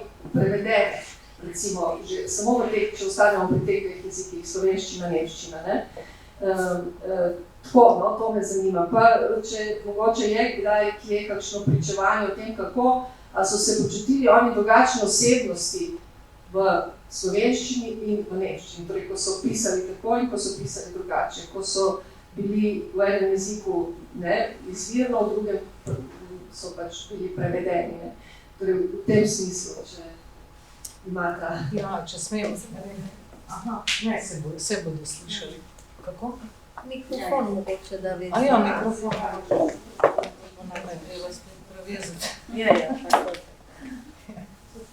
Se hvala. Glede prevodov, če tako pomislim, no, se ne vem vsega, ne, ampak jaz mislim, da je prevajanje Handkejeve literature ravno tudi tema na knjižnem sejmu letos, ker sem jaz bila tudi povabljena od tistih, ne, ki so njega prevajali v slovenščino, nas je bilo več. Pa seveda veliko prevodov v slovenščino, recimo iz Handkejevih tekstov, Handkejeve literature še zmeraj imamo relativno malo, ne, tega, kar je on napisal, je bistveno več in zelo veliko. Moje mnenje je tako, da bi bilo boljše, če bi imel enega ali dva prevajalca, nekoga, ki se res s tem ukvarja, mu zleze pod kožo in sodeluje z njimi in tako dalje, ne. Kako je bilo z drugimi, ne vem, ampak moja izkušnja je ta, da je na začetku romana, to je zdaj pač že kar pred davnimi leti, ne, skoraj pred slovensko osamosvojitvijo, prosim, ne, ker pisal v Slovencih in tako dalje, se je morda komu čudno zdelo, ampak ta tekst ponovitev je nastal pred slovensko osamosvojitvijo. No, in takrat je želel videti nekaj strani prevoda. No, je bilo treba to poslati. Oziroma tako je izrazil željo, da bi rad pogledal. Tudi je. No, in tako sodelovanje je pravzaprav zelo dobrodošlo. Je odlično, če lahko prevajalec sodeluje z avtorjem, lahko ga konec koncev kaj vpraša o kakšni svoje stiski, dileme in tako dalje. Tako da ja, nekaj malega smo takrat diskutirali, pozneje sicer ne več. Ne vem, kako je pa pri drugih bilo, ne, kakšna je bila druga izkušnja. Amalija Maček, morda ali pa še koga drugega, Fabijana Hafnerja recimo. S Fabijanom Hafnerjem je tudi veliko sodeloval, ne nazadnje tudi Handke potem prevajal, ne, Hafnerjevo poezijo v nemščino ali pa recimo Lipuša je prevajal v nemščino, Gustava Janoša, verjetno še koga, ne. Tako da ne vem, kaj si še vprašala, kako je pri drugih, ja, pri Mesnerju recimo, koliko je njegova literatura, jaz sem sodelovala pred leti na enem simpoziju na Celovški univerzi. Njegova literatura je trojezična, so rekli takrat, oziroma je on celo zraven bil, se mu je to tako fajn zdelo, ne. Da je napisana v podjunskem narečju, v slovenskem knjižnem jeziku in v nemščini, ne. In ne vem, kdo je njega prevajal v nemščino, morda se je sam, kaj pa vem, no. Štruc pa ne. Štruc, kateri Štruc? Jozen. Aha. No, vedno. Ja, sej ta 7 knjig je, ne, zbranega dela, ki je pred nami izšlo in mislim, da je to vse Štruc, ki je tudi spremno besedo napisal. Ja, no. Jaz 5 knjig od teh imam, 2 pa nisem.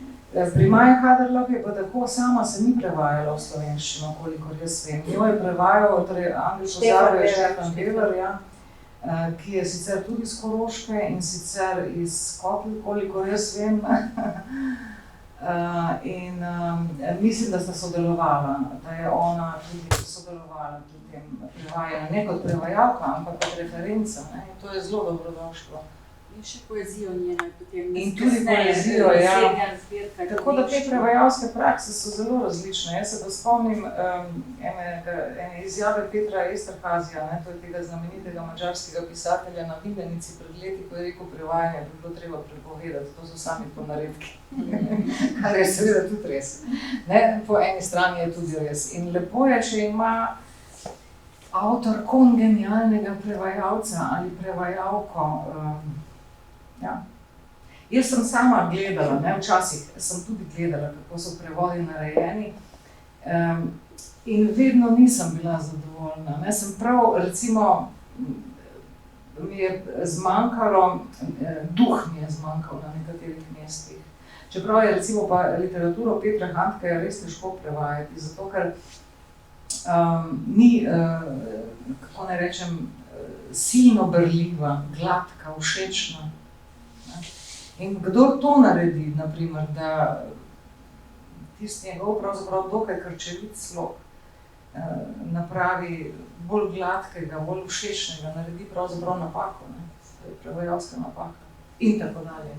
To, ne vem, ali sem odgovorila na tvoje vprašanje. No, ko je Luka pisal spremne besede kolegom v slovenščini, je rekel, to ne bomo mi v nemščino prevedli, zdaj še v slovenščini ni dobro. In mu je tako popravil, ne bom imen povedala, da so nekateri nehali z njim sodelovati, kar je bilo žalostno, ker ni imel on pravega občutka, da bi pesniku ali pa pisatelju, v glavnem je šel tukaj za prozo, da bi mu rekel, daj še malo obdelaj, daj še ne, to je slabo, to je bilo zelo. Po drugi strani pa Luka učil na gimnaziji več jezikov in je na Ravnah, pri Francetu Sušniku, on je poučeval jezike, ki jih sam dobro ni znal. In je rekel vedno, da je imel tremo in da je komaj čakal, da ne bo srečeval tistih ljudi, ki jih je on kdaj učil, ker je pa moral učiti, če preden je diplomo v Ljubljani naredil iz slovenščine. Tako da za ljubi Krkop je bilo treba marsikaj storiti. Potem, ko je pa prišel v Celovec, je pa v Celovcu tudi še celo latinščine učil v 3. razredu, angleščino se je že nekaj naučil. Za slovenščino so pa rekli na gimnaziji njegovi kolegi, recimo Ivana Kampuš, je rekla, on je pa taka korifeja, njemu pa ne bo, se nimam rada tega izraza, ampak ona je tako napisala meni v zasebnem pismu, ko sem jo prosila, da se opredeli, kar samo o Mesnerju že pripovedovala, recimo, in je, v resnici so to delikatne stvari, potem na koncu je učil samo slovenščino, je pa moral iti v pokoj zaradi tega, ker je brez dovoljenja ravnateljstva, pa ne vem, je bil Voskov, ne vem, kdo je bil takrat ravnatelj, pripeljal na obisk slovenske pisatelje. In predvsem je bil problematičen obisk Cirila Kosmača, ki ga je zelo reklamiral in je tudi povabil še druge, da so v razred prišli. Torej, o tem je sam pripovedoval in rekel, jaz sem bil tako vesel, da je Kosmač pri meni prespal na kaj, da je bil v ulici 13.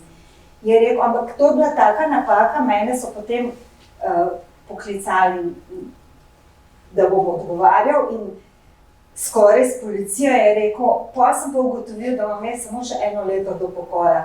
Veš, je rekel, pa sem šel pa jaz kar v penzijo. To je taka izkušnja, drugače je pa Luka, Janko Mesner je bil izredno ponosen na to, da se prevaja njegova literatura in je bil tudi aktiven na tem področju. Recimo, da so mu turščino prevedli, to je bila prava kalvarija, da je prišel do tega. Meni je pripovedoval Jože Strus, ki je bil njegov osebni prijatelj, je rekel, ti ga pa z tega stališča ga pa ti ne poznaš, do tebe je še prijazen. Če on želel, da se to prevede v en jezik, je to dosegel na katerikoli način, tudi če ni bilo družbo pisateljev zraven. Je on to privatno najbolj neko pot. In je tudi recimo v prvem nadstropju imel knjižnico, nama je pokazal to knjižnico, je dal urediti študentu bibliotekarstva, tako da je imel urejeno vse po abecedi.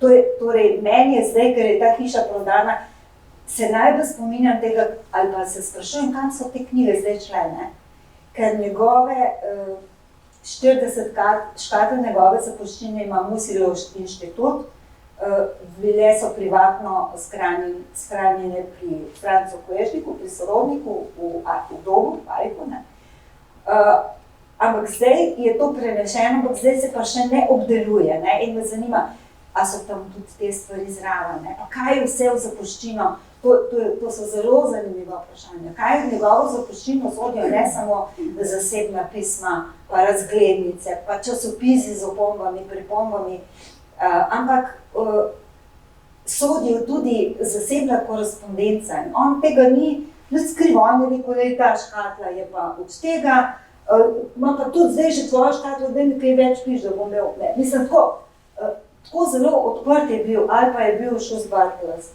Je rekel, Bajden Navaroza je za njega skrbela, bivša njegova dijakinja, in je kar pred mano rekel, pa ti to pa ni več skupan doma, to pa. Jaz sem rekla, Roza, gremo mi dve na vrt, pa A ne, mislim, to se pa tako ne dela z ljudmi, ne. Tako da je imel posledice teh svojih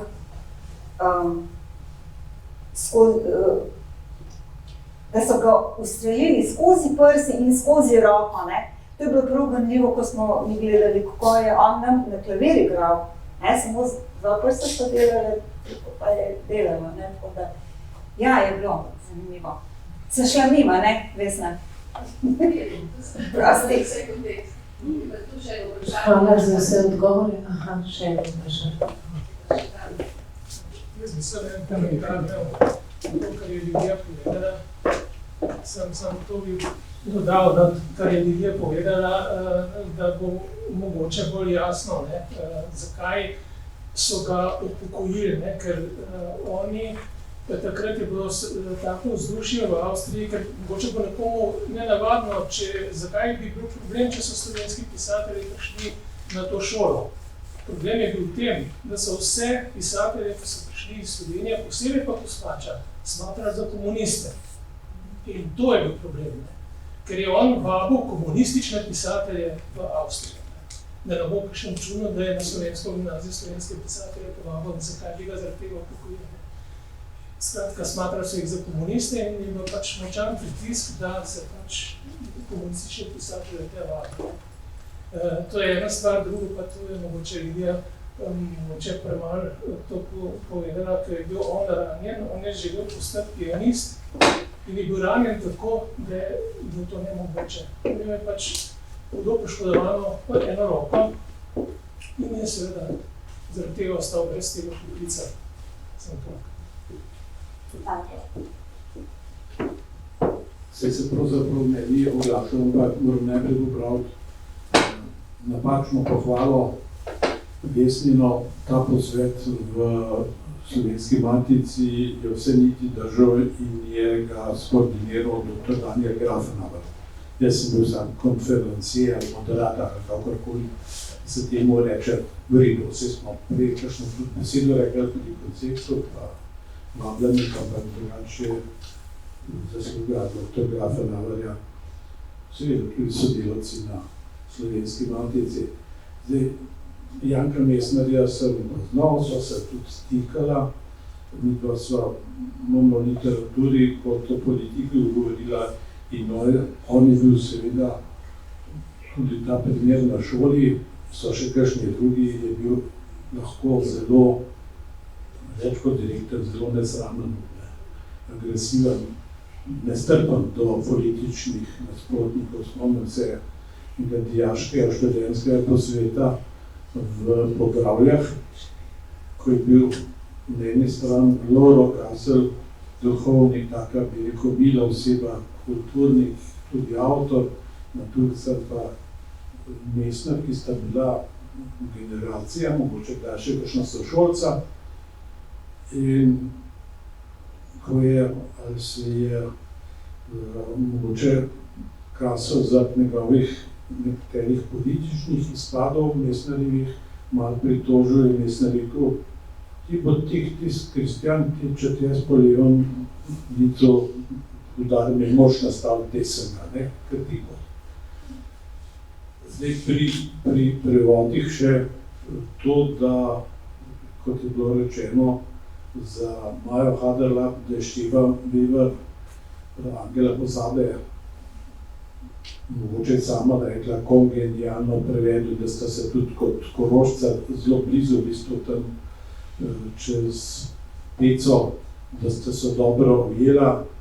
Jaz sem imel pa hudo pripombo, da ne vem, če je koruzna slama, mi mislim, da temu rečemo ličkanje. Pa sta me oba nekako debelo gledala. Bil sem tudi priča, še sam sem malo sprovociral, to je bilo pa tudi v izbrani Cankarjevem domu o predstavitvi Lipoševe knjige, kako je on tam že noter Majo Haderlap dovolj neposredno napadlo, zakaj je prešla v nemščino, oziroma zakaj je Angela pozabo v nemščini napisala. Tam je v razpravi samo se to zaostril in se je bilo to predvsem tudi v medijih, tako rekoč izdaja, narodna izdaja oziroma tisti mali jezik, ki je z malimi črkami na drugem mestu napisan, spodnji jezik. Ne. Tako da v teh prevodov, ja, pri Handkeju pa ostali literarni zgodovinarji, morda še pa znanju jezika, še Helgo Mračnikar imel priložnost kaj vprašati pa se zgodbe naprej.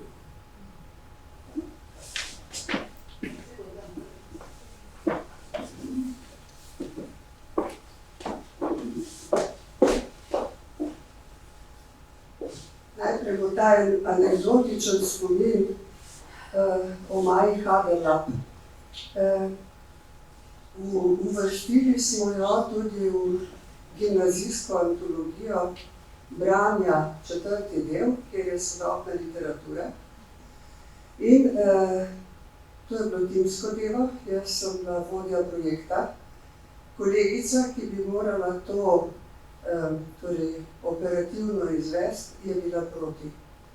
Torej, rekla je, da je Maja Haderlap Nemčurka, da spada v nemški prostor in se je odpovedala sodelovati v branjih.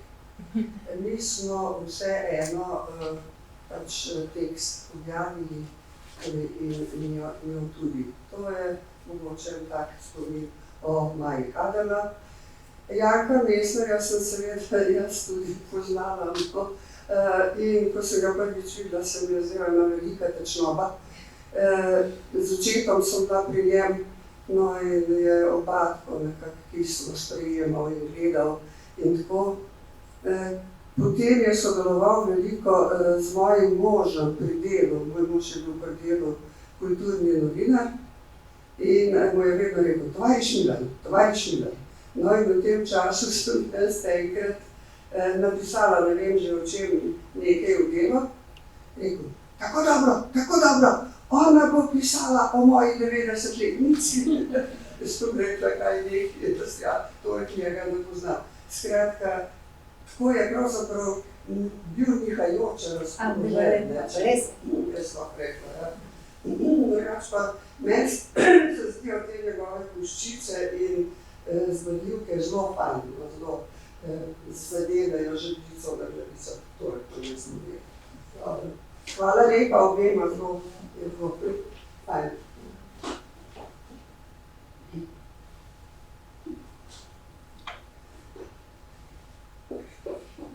Še kaj je avtor?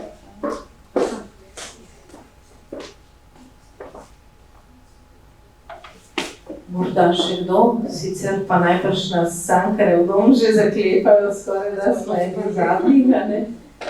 Tako da, če ni nikogar, bi se vsem iskreno zahvalila za današnji obisk, seveda še prav posebej velik aplavz predavateljicama, ker sta nam odkrili marsikatero novo podobo v slovenski književnosti in slovenski besedi. In hvala seveda tudi Vesni kot vodji odbora za slovenski jezik, ki na Matici skrbi za te jezikovne teme. Hvala tudi Cankarjevemu domu in upam, da nas bodo gostili tudi v prihodnje. Hvala lepa in lahko noč.